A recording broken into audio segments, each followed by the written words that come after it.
નમસ્કાર, મંતવ્ય ન્યૂઝમાં આપનું સ્વાગત છે। સિટી લાઈવ સાથે હું છું રોનક। સમાચારની શરૂઆત કરીએ। રાજ્યમાં આગામી 7 દિવસ વરસાદની આગાહી કરવામાં આવી છે। રાજ્યના હવામાન વિભાગ દ્વારા આગાહી કરવામાં આવી છે। રાજ્યમાં આગામી 7 દિવસ વરસાદી માહોલ જામશે જેવી વરસાદની શક્યતા વ્યક્ત કરાઈ છે। સાથે જ હવામાન વિભાગે અનેક જિલ્લાઓમાં યલો એલર્ટ આપ્યું છે। સાથે વરસાદની આગાહી કરી છે। જણાવ્યું છે કે હાલ રાજસ્થાન ઉપર એક સાયક્લોનિક સર્ક્યુલેશન જે સક્રિય છે, જેના કારણે રાજ્યના અનેક ભાગોમાં વરસાદ પડી શકે છે।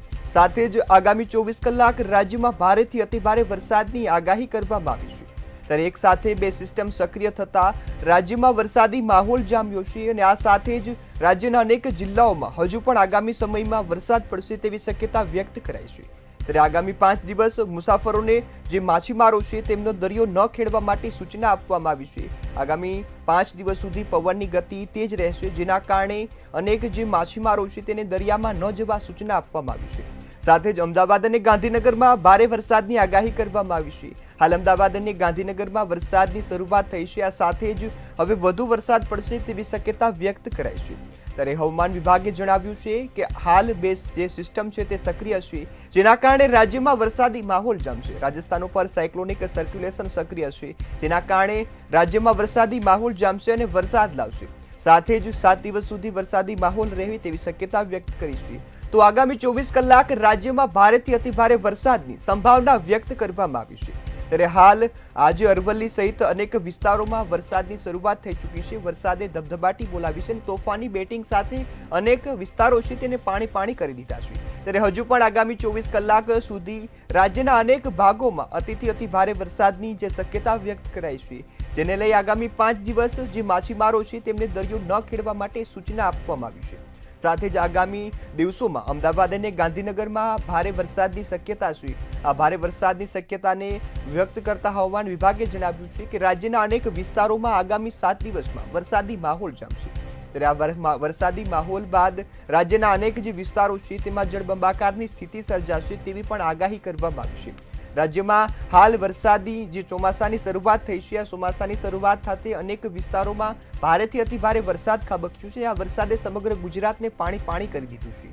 ત્યારે દક્ષિણ ગુજરાત હોય, સૌરાષ્ટ્ર હોય, આ તમામ વિસ્તારોમાં હાલ વરસાદી માહોલ જોવા મળ્યો છે। ત્યારે અત્યારે વરસાદે વિરામ લીધા બાદ ફરીથી શરૂઆત થઈ છે અને આ શરૂઆતમાં જ સાબરકાંઠા સહિતના અનેક વિસ્તારો છે, અરવલ્લી છે, આ વિસ્તારોમાં વરસાદે ધબધબાટી બોલાવી છે અને આજે ગત બપોર બાદ જે વરસાદ પડ્યો તેને અનેક વિસ્તારોને પાણી કરી દીધા છે। ત્યારે હજુ પણ આગામી 7 દિવસ જે દક્ષિણ ગુજરાતથી બંગાળ સુધી ટ્રફ સક્રિય થયું છે, આ ટ્રફને કારણે ગુજરાત રાજ્યમાં વરસાદની જે શક્યતા છે તે વ્યક્ત કરવામાં આવી છે અને આગામી 7 દિવસ રાજ્યમાં વરસાદ પડશે તેવી શક્યતાઓ સાથે આગાહી પણ કરવામાં આવી છે। ત્યારે આગામી 24 કલાક રાજ્યમાં ભારેથી અતિભારે વરસાદ છે તેની શક્યતા વ્યક્ત કરાઈ છે અને હાલ રાજ્યમાં બે સિસ્ટમ જે છે સક્રિય છે, જેના કારણે હાલ ટ્રફ સર્જાયું છે અને આ ટ્રફ છે તે ગુજરાત તરફ ચોમાસાને દોરી લાવશે અને ધોધમાર વરસાદ પડે તેવી હાલ શક્યતા દેખાઈ રહી છે। ત્યારે હાલ જ ચોમાસાની શરૂઆત થતી રાજ્યના અનેક જિલ્લાઓમાં જળબંબાકારની સ્થિતિના દ્રશ્યો સામે આવ્યા હતા। ત્યારે હવે આગામી 24 કલાકમાં રાજ્યમાં અતિભારે વરસાદની આગાહી કરવામાં આવી છે। આ 24 કલાકમાં અતિભારે વરસાદ પડી શકે છે અને એક સાથે બે સિસ્ટમ જે સક્રિય થઈ છે, જેના કારણે આ વરસાદી માહોલ જામ્યો છે। હજુ પણ આગામી દિવસોમાં આવો જ વરસાદી માહોલ રહે તેવી શક્યતાઓ વ્યક્ત કરાઈ છે। ત્યારે હાલ અમદાવાદ અને ગાંધીનગરની વાત કરવામાં આવે તો અમદાવાદ અને ગાંધીનગરમાં પણ અતિભારે વરસાદની આગાહી કરાઈ છે।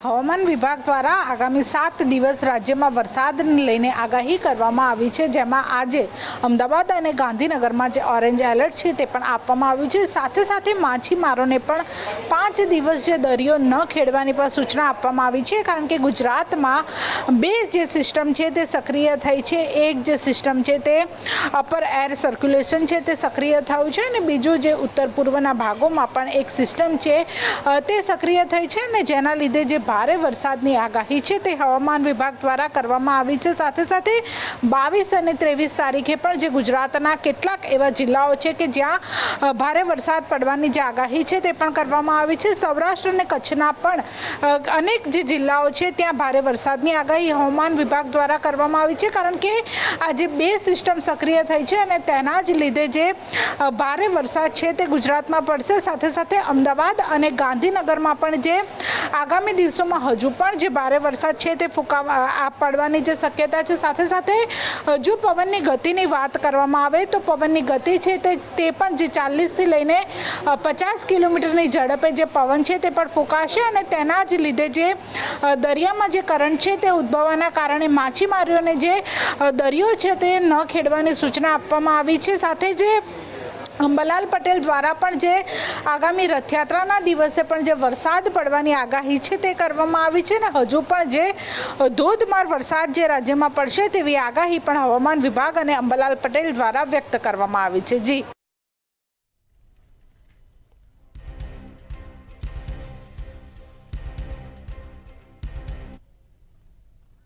જૂનાગઢમાં વિસાવદર પેટા ચૂંટણીમાં 2 બૂથ પર ફેર મતદાન યોજવામાં આવ્યું હતું, જેમાં નવા વાઘણિયા ગામે સંત અમૃતગીરી બાપુ અને ચકાચક બાપુએ મતદાન કર્યું હતું। ભેસાણના માલીડા અને નવા વાઘણિયા ગામે ફેર મતદાન કરવામાં આવ્યું હતું, જેમાં બંને ગામોમાં બોગસ મતદાન થયું હોવાના રિપોર્ટ આવ્યા હતા, જે બાદ ચુસ્ત પોલીસ બંદોબસ્ત વચ્ચે શાંતિપૂર્ણ માહોલમાં મતદાન થયું છે। ત્યારે ફેર મતદાનને લઈ ભૂપત ભાયાણીનું નિવેદન સામે આવ્યું છે।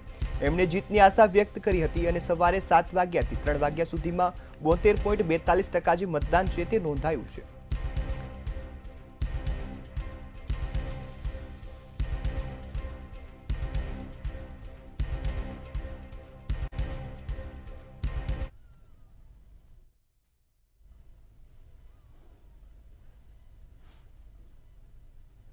ત્યારે બંને ગામોમાં બોગસ મતદાનના જે રિપોર્ટ સામે આવ્યા હતા, રિપોર્ટ બાદ હવે જે ફરીથી મતદાન કરવા માટે નિર્ણય કરવામાં આવ્યો હતો અને ફેર મતદાન થાય તે માટે ફરીથી ચૂંટણીનું આયોજન કરાયું હતું, જેમાં ચુસ્ત પોલીસ બંદોબસ્ત વચ્ચે જે શાંતિપૂર્ણ માહોલમાં મતદાન પૂર્ણ થયું છે। ત્યારે નવા વાઘણિયા ગામે સાધુ સંતોએ પણ મતદાન કર્યું છે। આ સાધુ સંતોએ પણ પોતાનો કિંમતી મત આપી તમામ જે ઉમેદવારો છે તેને જીતાડવાની આશા વ્યક્ત કરી છે। ચોક્કસથી જો આપણે વાત કરું તો વિસાવદર જે 87માં જે ફેર જે મતદાનને લઈને જે ચૂંટણી ફરી યોજાઈ છે, જે બંને ગામડામાં વાઘણિયા અને જે માલીડા જે ભેસાણનું જે ગામડા છે એમની અંદર જે ડમી જે બોગસ જે મતદાન થયું હોય તેના ક્યાંક ને ક્યાંક જે રિપોર્ટ થયા હતા, તો એની જે અત્યારે જે ચૂંટણી હતી અને વહેલી સવારથી જે શાંતિપૂર્ણ જે માહોલ છે તેમાં જે ચૂંટણી યોજાઈ હતી અને અત્યાર સુધીમાં જે શાંતિપૂર્ણ માહોલથી પોલીસના ચુસ્ત બંદોબસ્ત સાથે જે મતદાન થયું છે। બીજી તરફ જો વાત કરવામાં આવે તો જે સાધુ સંતો દ્વારા જે અમૃતગીરી જે ચકાચક બાપુ છે એના દ્વારા પણ જે મતદાન જે કરવામાં આવ્યું છે અને જે વિસાવદર જે 87ના જે માં જે ચૂંટણી છે તેને લઈને જે ભૂપત ભાયાણી છે એને પણ ક્યાંક ને ક્યાંક જે જીતની જે આશા છે એ વ્યક્ત કરી છે અને અત્યારે બંને જે બૂથની જો વાત કરવામાં આવે તો અત્યારે જે 7 થી લઈ અને અત્યારે 5 વાગ્યા સુધીમાં જે 80% જેટલું જે મતદાન હાલ તો જે થયું છે।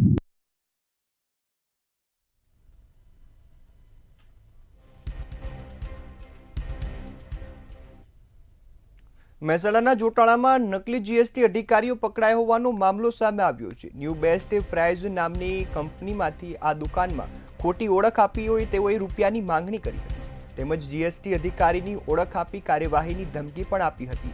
ખોટી ઓળખ આપી દુકાનદાર પાસે 5 લાખની માંગ કરી હતી। પોલીસમાં ત્રણેય નકલી અધિકારીઓ સામે વિધિવત હાલ ગુનો દાખલ કરવામાં આવ્યો છે અને આ સમગ્ર મામલે પોલીસે વધુ તપાસ હાથ ધરી છે।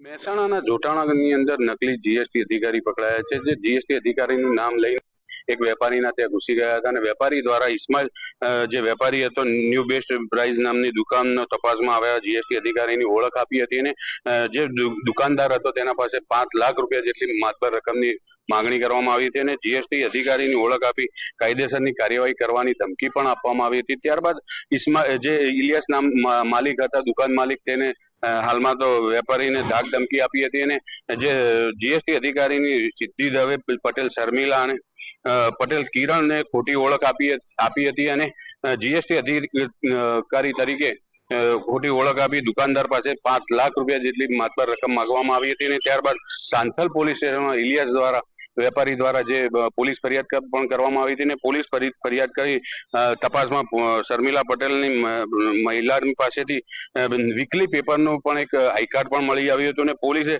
જે ગુનો નોંધ્યો છે અને સાંથલ પોલીસે ગુનો નોંધી અને આગળની પોલીસે કાર્યવાહી હાથ ધરી છે. જી.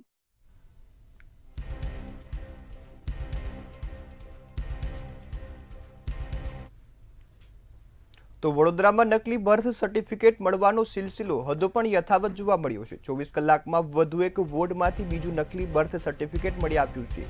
વોર્ડ નંબર 17ની આધાર કચેરીમાંથી નકલી બર્થ સર્ટિફિકેટ મળી આવ્યું હતું, ત્યારે વડદલા ગામની કરિયાણાની દુકાનમાંથી નકલી સર્ટિફિકેટ બનાવવામાં આવ્યું છે. ત્યારે આ મામલે પોલીસે કિશન કાસકીવાલા નામના જે ઇસમની છે તેની અટકાયત કરી છે. જ્યારે 1 મહિનામાં 7 બોગસ સર્ટિફિકેટ પકડાયા હોવાથી આસિસ્ટન્ટ મ્યુનિસિપલ કમિશનરે વડોદરા પોલીસ પર બળાપો ઠાલવ્યો હતો અને પોલીસ નક્કર કાર્યવાહી નહીં કરતી હોવાની નારાજગી વ્યક્ત કરી છે.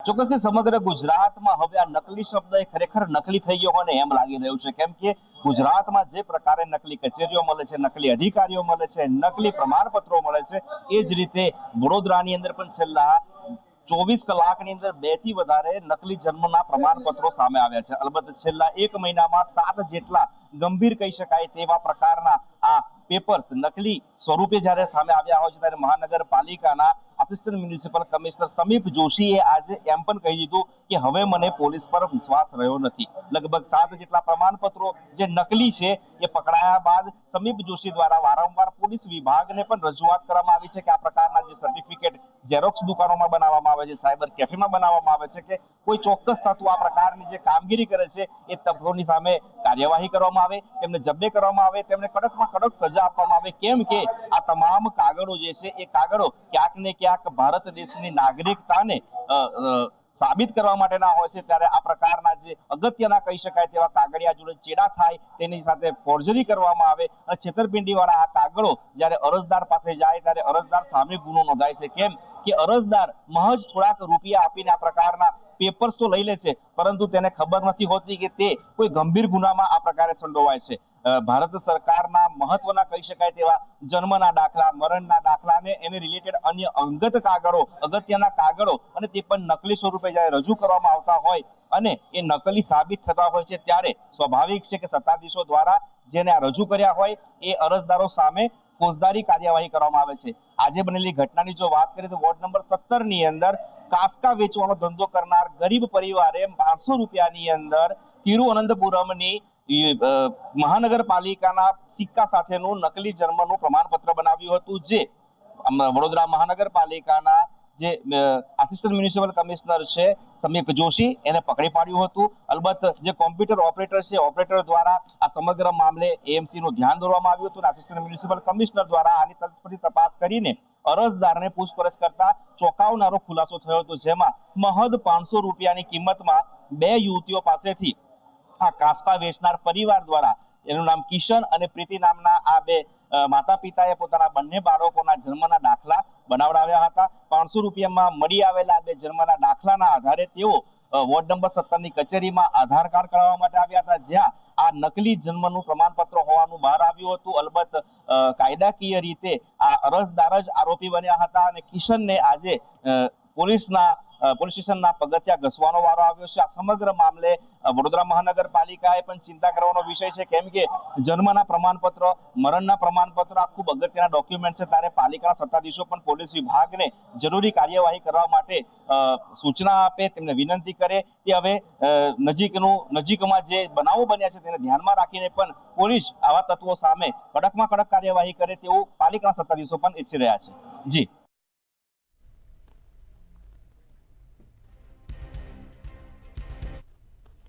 સુરતના પૂર્વ મંત્રી નાનુ વાનાણીનો પત્ર વાયરલ થયો છે. ભાજપના પૂર્વ મંત્રીનો ભાજપ સામેનો આ પત્ર વાયરલ થયો છે. જેમાં સમાચાર જ્યાં મળી રહ્યા છે, જ્યાં પૂર્વ મંત્રી નાનુ વાનાણીનો આ પત્ર વાયરલ થયો છે, જેમાં ભાજપ સામે જે આક્રોશ જોવા મળ્યો છે. 7 પાનાનો પત્ર હાલ અત્યારે ભારે ખળભળાટ મચાવી રહ્યો છે. ત્યારે પૂર્વ મંત્રીનો આ પત્ર છે, જેમાં વિનાશના સિદ્ધાંતમાં કોંગ્રેસ છે તે જ રીતે તે ભાજપને પણ લાગુ પડે છે તેવી વાત કહેવામાં આવી છે. તેઓએ જણાવ્યું છે કે અંગ્રેજી વિદ્વાન લોર્ડ્સ મેકોલોનો જે વાત સાચી પડી છે, સંસ્કૃતિને ખતમ કરો તો દેશ આપોઆપ ખતમ થઈ જાય છે તેવો આ પત્રમાં ઉલ્લેખ કરાયો છે અને આ પત્ર હાલ ખૂબ જ વાયરલ થઈ રહ્યો છે.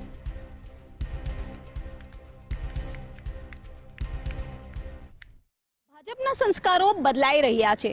કોંગ્રેસને જો વિનાશ લાગુ પડે છે તો ભાજપને પણ એ લાગુ પડે છે. આવું 4 પાનાનો જે પત્ર છે એમાં સ્પષ્ટ લખ્યું છે અને આ પત્ર છે પૂર્વ શિક્ષણ મંત્રી નાનુભાઈ વાનાણીનો, જે હાલ સોશિયલ મીડિયાની અંદર ખૂબ જ વાયરલ થઈ રહ્યો છે. આ પત્ર વાયરલ થયા બાદ તમામની અંદર અત્યારે હલચલ મચી ગઈ છે. ઇલેક્શનને લઈને આ પત્ર લખવામાં આવ્યો હતો. કેટલીક વિચારધારણાઓ આ પત્રની અંદર લખવામાં આવી છે. સ્પષ્ટ લખ્યું છે કે અંગ્રેજી વિદ્વાન લોર્ડ મેકોલે કહ્યું હતું કે ભારતની સંસ્કૃતિને ખતમ કરીશું તો ભારત આપોઆપ ખતમ થઈ જશે. આ વાત કોંગ્રેસને લાગુ પડી હતી. કોંગ્રેસનો વિનાશ થયો એ શું આપણે જાણતા નથી. તે જ રીતે આ વાત ભારતને, એટલે કે કહી શકાય કે ભારતની અંદર રહેલા જે ભાજપ છે એને પણ આ વાત લાગુ પડે છે એવું સ્પષ્ટ આ પત્રની અંદર કહેવામાં આવ્યું છે. વિનાશના જે સિદ્ધાંતો કોંગ્રેસને લાગુ પડ્યા એ ભાજપને પણ પડશે. પૂર્વ જનસંસાધન અને શિક્ષણ મંત્રી નાનુ વાનાણીએ લખેલા 4 પેજોના આ જે પત્ર છે, આ પત્રની અંદર આ તમામ વાતો લખવામાં આવી હતી. આ સાથે જ પત્રના અંશો ઇલેક્શનમાં અડગણ ખર્ચા, જરૂરી જેવી વિકૃત લક્ષણો ગુજરાતમાં દેખાવા માંડ્યા છે. આવી તમામ વાતો જે છે મીડિયાની અંદર પણ વાયરલ થઈ છે. સોશિયલ મીડિયાની અંદર આ પત્ર વાયરલ થતા હાલ ચર્ચાનો વિષય ગયો છે. સમગ્ર સુરતની અંદર આ પત્ર ક્યારે લખાયો, આ પત્ર સોશિયલ મીડિયાની અંદર કઈ રીતે વાયરલ થયો અને આ પત્રની અંદર ખુદ ભાજપના જ પૂર્વ શિક્ષણ મંત્રી દ્વારા આ રીતની વાતો લખવામાં આવી, જે કોંગ્રેસનો વિનાશ થયો છે એ જ લાગુ ભાજપને પણ પડે છે. આ તમામ વાતોને લઈને અત્યારે સુરતના ચારો કોર ચર્ચાનો વિષય બન્યો છે. જી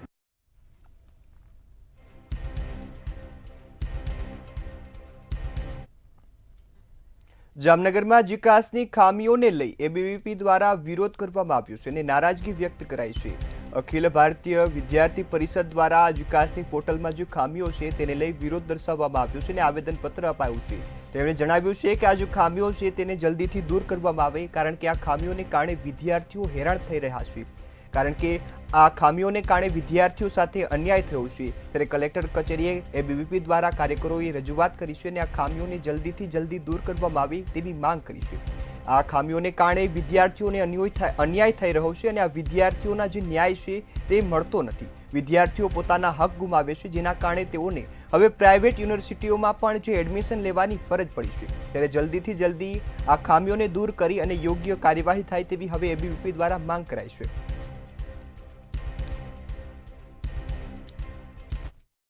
ચોક્કસ જામનગર અખિલ ભારતીય વિદ્યાર્થી પરિષદ દ્વારા આજરોજ કલેક્ટર કચેરી ખાતે આવેદનપત્ર આપવામાં આવ્યું છે. ઉલ્લેખનીય છે કે જીકાસમાં જે પ્રકારે વિદ્યાર્થીઓ ધોરણ 12 પાસ કર્યા બાદ કોલેજમાં એડમિશન માટે જે ઓનલાઈન પ્રક્રિયા હોય છે તેમાં ક્યાંક ને ક્યાંક કોલેજો દ્વારા જે પ્રકારની મોડે રિઝલ્ટ જાહેર કરવામાં આવે છે, તેના કારણે અનેક વિદ્યાર્થીઓ હેરાન પરેશાન થતા હોય છે. ત્યારે અખિલ ભારતીય વિદ્યાર્થી પરિષદના આજરોજ કાર્યકરો કલેક્ટર કચેરીએ પહોંચ્યા હતા અને અહીં તેમણે સૂત્રોચ્ચાર કરી અને શિક્ષણ મંત્રી કુબેર ડિંડોરને તેમણે ઉદ્દેશીને આવેદનપત્ર આપ્યું છે અને તાત્કાલિક આ જે પ્રક્રિયા છે તેમાં ક્યાં જે ક્ષતિઓ રહી છે તે દૂર કરવામાં આવે અને એક પણ વિદ્યાર્થી એડમિશન વિના ના રહે તેવું સૂચન તેમણે માંગ કરી છે. ઉલ્લેખનીય છે કે મોટી સંખ્યામાં અખિલ ભારતીય વિદ્યાર્થી પરિષદના વિદ્યાર્થીઓ પહોંચ્યા હતા અને કલેક્ટર કચેરી ખાતે તેમણે ઉગ્ર રજૂઆત કરી છે. જો તેમણે સાથે સાથે ચીમકી પણ ઉચ્ચારી છે કે જો તેમની માંગ સ્વીકારવામાં નહીં આવે તો આગામી દિવસોમાં ઉગ્ર આંદોલન કરવામાં આવશે.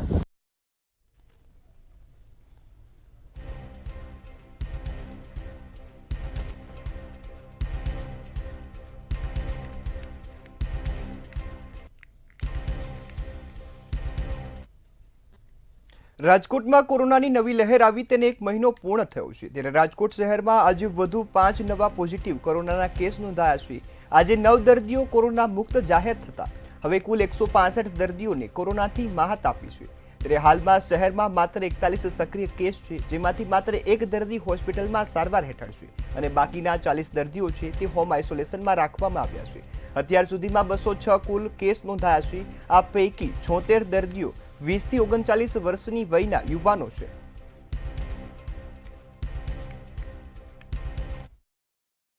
રાજકોટમાં આજે ફરી કોરોનાના 5 નવા કેસ નોંધાયા, ત્યારે 9 જેટલા જે કેસ છે તે આજે કોરોના મુક્ત જાહેર કરવામાં આવ્યા છે. ચોક્કસથી અત્યાર સુધી 206 જેટલા જે કોરોનાના કેસ છે તે નોંધાઈ ચૂક્યા છે અને તેમાં પણ કહી શકાય કે જે 74 જેટલા જે કેસ છે તેમાં 20 થી 39 વર્ષના જે યુવાનોના કેસ છે તે આવી ચૂક્યા છે.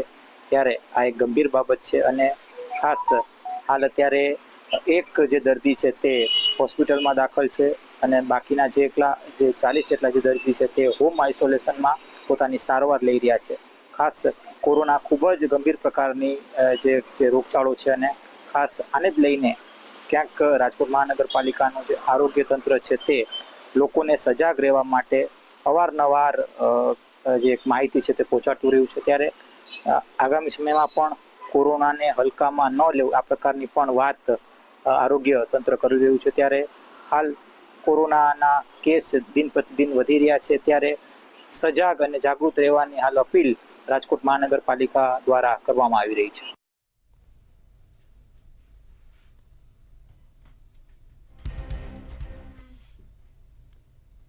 ભાવનગર શહેરમાં મહાનગરપાલિકા દ્વારા પ્રી મોન્સૂન કામગીરી અંતર્ગત 92 જે મિલકતો છે તેમને નોટિસ આપી છે, જે પૈકી 1000 પર 1112 જે રહેણાંક વિસ્તારો છે તેમજ કોમર્શિયલ બાંધકામોમાં વીજ, પાણી અને ગટર કનેક્શન કાપવામાં આવ્યા છે, જ્યારે 22 બહુમાળી ઇમારતોને રિનોવેશન કરવા માટે અંતિમ નોટિસ આપવામાં આવી છે. તેમજ ગુજરાત હાઉસિંગ બોર્ડની 1837 જે મિલકતો છે તેને તાત્કાલિક ખાલી કરી ઉતારી લેવા માટે ગુજરાત હાઉસિંગ બોર્ડ રાજકોટને નોટિસ આપવામાં આવી છે.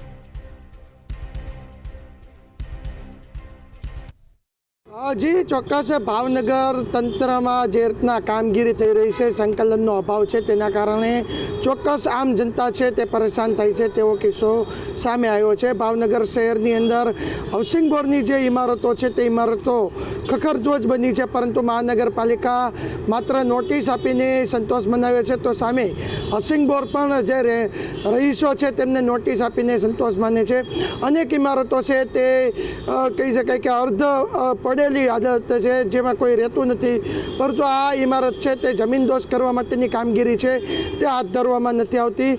બીજી તરફ વાત કરીએ તો આ જેટલી ઇમારતો છે તેની અંદર આસપાસના રહેવાસીઓ જે છે તે ભયના ઓથા નીચે જીવતા હોય તેવી પરિસ્થિતિ સામે આવી છે. મહાનગરપાલિકા અને હાઉસિંગ બોર્ડની જે અસંકલનની જે કિસ્સો છે તે સામે આવ્યો છે. ભાવનગર કલેક્ટર કચેરી ખાતે સંકલન સમિતિની બેઠક યોજાઈ છે, પરંતુ ક્યાંક ને ક્યાંક ભાવનગર મહાનગરપાલિકા અને ગુજરાત હાઉસિંગ બોર્ડ આ બંનેના જે કર્મચારીઓ છે, અધિકારીઓ છે, તેમની વચ્ચે સંકલન નથી તેવું સાબિત થઈ રહ્યું છે. કારણ કે ભાવનગર શહેરની અંદર અનેક 1000 કરતાં પણ વધારે જે મકાનો છે તે જર્જરિત છે. તેમની આસપાસની અંદર વિસ્તારમાં રહેતા લોકો છે તેની માથે મોત મંડરાતું હોય તેવી રીતના ભયજનક પરિસ્થિતિ છે તે આપણે દ્રશ્યમાં જોઈ શકીએ છીએ. સ્થાનિક લોકો દ્વારા અનેક વખત મહાનગરપાલિકાને રજૂઆત કરવામાં આવી છે.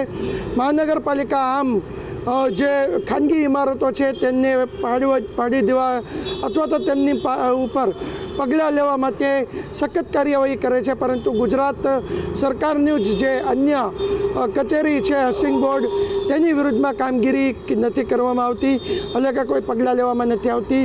શા માટે આ બંને કચેરીઓના સંકલન છે તે નથી તે માલુમ નથી પડતા, પરંતુ ક્યાંક ને ક્યાંક એવું લાગી રહ્યું છે કે બંને કચેરી વચ્ચેના જે સંકલન નથી તેને લઈને લોકો છે તેમના જીવ જોખમમાં મુકાણા છે.